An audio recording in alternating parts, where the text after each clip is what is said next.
Numa tarde no fim dos anos 80, quando eu tinha 5 anos, um senhor magro, alto, sujo, carregando apenas um saco pendurado no ombro, chegou na nossa casa da fazenda pedindo por trabalho. Depois de mais ou menos uma hora conversando com o papai, a mamãe apareceu com uma barra de sabão, apontou para o riacho uns 200 metros da casa e pediu ao senhor que fosse banhar para depois jantar. Depois do banho e da janta, a conversa continuou por um bom tempo. Como o papai fazia tudo sozinho e sempre que precisava de ajuda pedia para os amigos vizinhos, Rigoberto foi convidado a trabalhar e viver conosco. Daquele dia em diante, Rigoberto foi conquistando a nossa confiança, a nossa amizade e tornando mais que um ajudante um amigo. Ele passou a ser parte da nossa família. Rigoberto nunca foi de falar muito do seu passado. A única coisa que sabíamos é que tinha 43 anos e que depois do falecimento da esposa vendeu a chácara que possuía e saiu pela região sem rumo, sem destino e sem ninguém. E o tempo passou. 2011, 20 e poucos anos depois. Papai e Rigoberto passavam a maior parte do dia na varanda da casa, curtindo a idade e relembrando das coisas boas do passado. O trabalho ficava por minha conta e de 2 outros ajudantes. Em uma tarde de domingo, enquanto o papai e a mamãe passeavam pela cidade, Rigoberto pediu que eu sentasse ao seu lado na varanda para ouvir uma história. Segundo ele, uma história real que havia guardado consigo durante quase toda a sua vida e que infelizmente havia chegado a hora de contar. Como ele nunca foi de contar histórias, eu fiquei até um pouco espantado e de certa forma preocupado. Puxei uma cadeira para perto dele e fiquei a ouvir. Esta é a história de Rigoberto. Março de 1980, 2h30 da manhã. A dor de cabeça começou e foi aumentando. O senhor pensou em chamar a esposa e pedir por um remédio, mas não conseguiu. Não podia falar e nem mexer. Ele não conseguia entender o que passava e muito menos o que fazer. E tudo foi escurecendo até não conseguir ver mais nada. Só escuridão. Ele pensou que havia dormido e estava sonhando ou tendo um pesadelo. Porém, pouco a pouco, uma pequena porta branca apareceu como no fundo de um túnel. Sem saber como e porquê, o senhor caminhou naquela direção e, ao aproximar, a porta abriu, dando entrada a uma sala com uma pequena luz de vela nos fundos.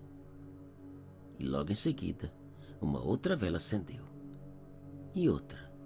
E várias outras, iluminando um caixão aberto bem no meio delas.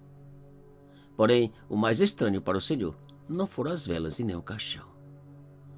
Foi o defunto que estava sendo velado. Seu amigo, dono da chácara vizinha. Naquele instante a visão desapareceu. O senhor acordou e a dor de cabeça parou. 2 dias depois, para espanto e tristeza daquele senhor, o vizinho sofreu um ataque fulminante do coração. 2 meses depois, o senhor teve uma outra visão com uma senhora amiga de sua esposa. O resultado foi o mesmo da primeira. Premonição, visão do futuro, coincidência ou qualquer outro nome que queiram dar, o fato é que o senhor ficou tão assustado e tão confuso que já não conseguia dormir. Como era possível ver o futuro e o próximo a falecer? Seu dilema era excruciante e não sabia o que fazer. Pois se não contasse, sofria o estranho sentimento de poder ter feito algo mais. Quem sabe até prevenir. Por outro lado, sua preocupação maior era como iria reagir a pessoa e seus familiares. Pois se contasse e mesmo assim acontecesse, com certeza seria amaldiçoado e escorraçado por todos. Ele achou melhor não contar. 2 meses depois, aconteceu a penúltima visão.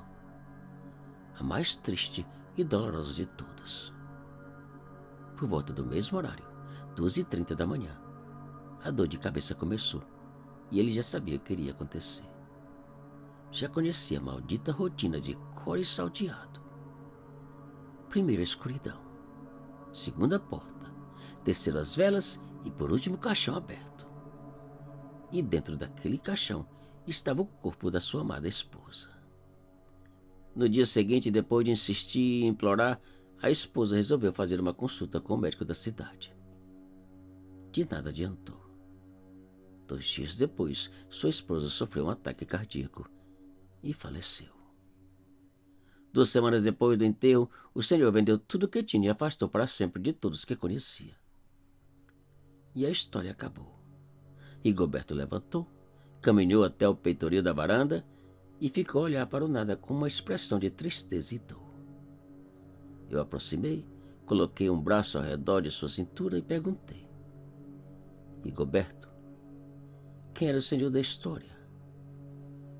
Rigoberto virou na minha direção, esboçou um meio sorriso sem graça e disse: ontem à noite eu tive uma outra visão. Com certeza, a última de todas.